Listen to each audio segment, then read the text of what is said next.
Hey guys, I'm Becky from Bookbite Reviews, and today I'm going to be telling you my bottom 5 books of 2019.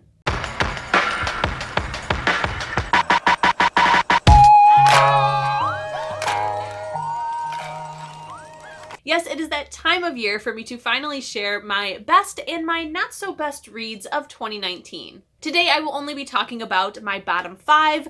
What my bottom 5 is not necessarily the worst books of 2019. I feel like that's just a lot of negativity and a very big brand to put on these books. Some of them, I would agree. Sometimes they are not always the worst of the worst just because it is the lowest rated 5 books that I read during the year. They still made it on this list because I gotta pick 5. I will also let you guys know that there is another bottom 5 video for 2019. I posted it in July because I actually met my Goodreads goal for the year in June. So I decided to make a top 10 and bottom 5 video for those books because technically those would be the books that I would have in this video if I would have spread them out throughout the whole year. So some of these books are also on that original bottom 5, but some of these are new as I have now read new books. So this video is my overall 2019 bottom 5 video. All of these books have gotten 2 stars or less, so let's just jump right into it. So number 5 may come as a shock to most people. It did receive a 2019 Goodreads award, but I just didn't really like it, and that is The Silent Patient by Michaelides. Yes, I read The Silent Patient and I did not like it. One of my friends and sorority sisters, Robin, gave me her copy of this book to read. She read it, absolutely loved it, passed it on to our other friend, Sarah. She really enjoyed it, and then they wanted me to read it, and I did not like it. Please keep in mind that I don't read a lot of adult books. It's not my preferred audience. I kind of had a feeling that I may or may not like this, but I saw a lot of people read it and love it, so I went in hopeful. I found it to be very interesting in the beginning. Did find at times it was creepy, but not intentionally creepy, but the ending is what knocked this down from being a possible 3-star is what I was thinking of giving it, because I did find it interesting. I read it all the way through. So I was expecting a 3-star just because I enjoyed it, but I wasn't sold by it. I didn't think it was the best thing to come out. And then the ending happened and I just didn't really like it. This is the problem that I have a lot of times with adult thrillers is I feel like they want to make it paranormal or supernatural and they don't. So their ending is kind of just lacking. Also, half the time I just feel like they're not realistic. And that was the way that I felt with The Silent Patient. I just feel like this ending wouldn't really happen in real life. And if it does happen in real life, then it's like not very often. I questioned everything and I wasn't sold by it. I didn't really feel like I was surprised by the ending. I was just like, really? I wasn't impressed. A little bit of a disappointment just because everybody and their mom loves this book. Won a Goodreads award, which I was like, why? Why? So yeah, sorry, Silent Patient. Number 4 is Blackmail Boyfriend by Chris Cannon. You guys, I'm really sad that this book is on this list. I was really expecting to like it. I've owned it on Kindle for a very, very long time, and I finally decided to give it a shot. In the beginning, I thought maybe this would get a higher rating based on a guilty pleasure read. It's definitely not that well written. It's not a healthy relationship. It has a lot of problems, and it was written some time ago. But about 70% of the way through is where this book took a giant nosedive. I was just absolutely hating everything. I didn't like how everything played out. It was very predictable because of the subject matter. I knew where this book was going from the beginning, but I just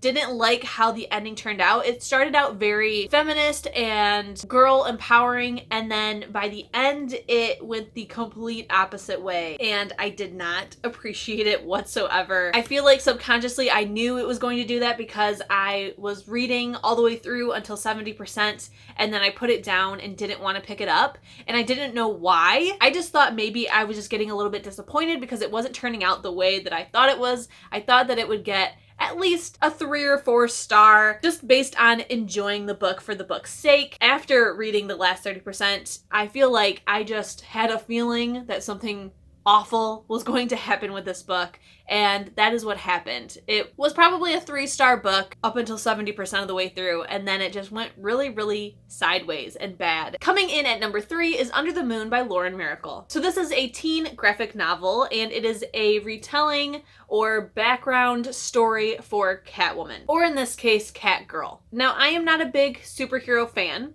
but I was very excited to check this out. I do enjoy graphic novels. I do really like Lauren Myracle, so I thought that it was going to be fantastic. However, that is not what ends up happening. The number one biggest reason that I didn't like this book, as soon as it happened, I knew that this book was not going to be it for me, and that is because we have an animal death. So please know that I'm giving you a trigger warning for an animal death in this book. If that triggers you in any way, which I've always known that I was sensitive to that, but I didn't know how much it affected me until it happened in this book. So just know if it triggers you, you may not want to read this book at all. It happens very, very early in the book. I think like within the first 10 pages, I was very upset. Like, I don't think I've ever been that physically full body upset about something in a book ever. This is the first time it's ever happened to me. Like, I'm getting upset just thinking about it. So once that happened, I kind of knew that there wasn't a good chance of this book being saved, but I kept reading it. Luckily, there is no other animal deaths throughout it, and the book did not save it. I do not like Catgirl at all. I don't like her character in this book.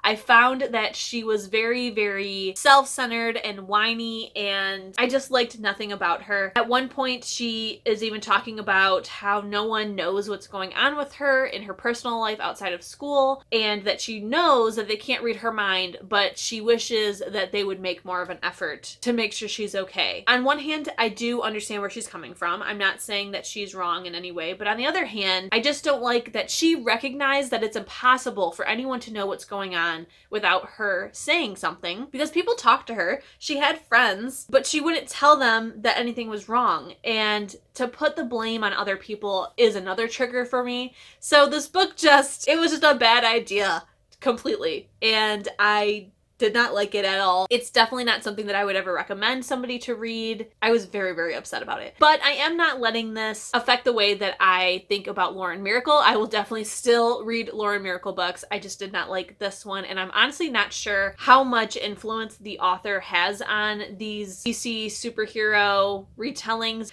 So I think they're just not for me. But I won't let that affect my opinions of the authors, and yeah, bad book. Coming in at number 2 is Bullet Riddled by Grant M. Whitus. I got this book a very, very long time ago at one of the Book Expo Americas, and I met Grant. I had him sign my copy. I was very, very excited to read this book, and then I didn't. And finally in 2019, I made the priority to go ahead and pick it up. Grant M. Whitus is one of the SWAT officers who was first on the scene to Columbine. And this book is supposed to be about what happened at Columbine and what the aftermath of that was. I was very, very excited to read this. I knew that it was going to be graphic and possibly upsetting, but I was very intrigued. I wanted to read it. I couldn't wait. Also, as a background, a lot of my family is in law enforcement, so I had a lot of respect for Grant. I was very interested to read his point of view of everything, and I went in really thinking I was gonna love it. That's not what happened. I hated this a lot. Grant is an officer who blames all of his problems and struggles and shortcomings on other people and outside factors. He doesn't take responsibility for anything. He never blames himself for anything. It's always somebody else's fault. I feel like he is one of those officers that you would see on the news one day for doing something totally wrong with his power. Yeah, there was a lot of things that he said in this book that I felt were very, very wrong. There were a lot of opinions made that I was not cool with. There were a lot of assumptions made that I was not cool with, and I finished it. I read it all the way through, even though I do DNF things, but I just wanted to see everything that this guy was going to put out there about this topic. I went in with the idea that this was going to be about Columbine and how that shaped the community and the world afterwards, especially in terms of law enforcement. But what it ended up being is basically just a memoir of him and who he blames for everything in his life. There wasn't a single redeeming quality about this book, and I hated it so very much. I feel like I hated it so much because my family's in law enforcement, and I know that this is not how all cops are. But with this book being out there, somebody will think that that is how it is. And I hated it. I hated it so much. I hated it so, so much. And the number one spot should come as no surprise, as I made a whole video dedicated to this book because of how bad it was. And that was How to Experience Death for Beginners by Jessica Branton. In the description box, I will have the link to that vlog because it goes into a lot more detail. This was also the number one spot on my bottom 5 list for halfway through 2019. So you can also check out that one. I will have it linked down below as well to get some more background. But this book was so bad that I DNF'd it very, very quickly. There were a lot of very big red flags in this book, and I did not appreciate it at all. A lot of other people who read it said the same thing, and the author actually responded to them and tried to explain why they decided not to edit those things and change them. This book was originally written by the author when she was 13, I believe. She is now, I think, in her 20s and decided to publish it. But they decided not to make any major changes from the way that she wrote it when she was 13. And that is a huge, huge problem. Now, this author is about the same age as I am. And when I was 13, what YA was this book. It's what we accepted. We didn't know any better, that it could be better. We didn't know that it should be telling us better, more hopeful messages. We didn't know that sticking with the same stereotypes is sending the wrong message. So when she wrote this at 13, she wrote it as a early 2000s YA book. And we all know the problems with those. So to not rewrite the major flaws in this book is a giant mistake. I think it's a giant irresponsibility of the author, the editor, the publisher, everyone involved in this project's parts. I just think it's extremely irresponsible, and the messages that this book sends are not okay. They are not what we should be telling kids today. There were just a lot of issues dealing with mental health and with healthy relationships and suicide, and it was just really, really bad. I was so excited to read this book when I got it for review from Edelweiss. And then when I picked it up and started to read what was happening in this book, I was just very, very shocked. And when I read the reviews, thinking that maybe that's how it starts, but then she tells a different message by the end, to find out that the message doesn't change. Just not okay in any sense. So this is my number one worst book of the year. So guys, those are my bottom 5. Again, not all of these books are the worst, which is why this is not called the worst books of 2019. Only the books that made spots 1 and 2 are the worst. In the future, none of them could be the worst. It could just be the bottom 5. But yeah, those were the bottom of the barrel reads for 2019. Don't forget, if you enjoyed this video, to please give it a thumbs up. If you loved it and you want to see more bookish content from me, please hit subscribe. And if you want to be notified as soon as my videos go live here on YouTube, hit the notification bell. I'll see you in my next one. Bye.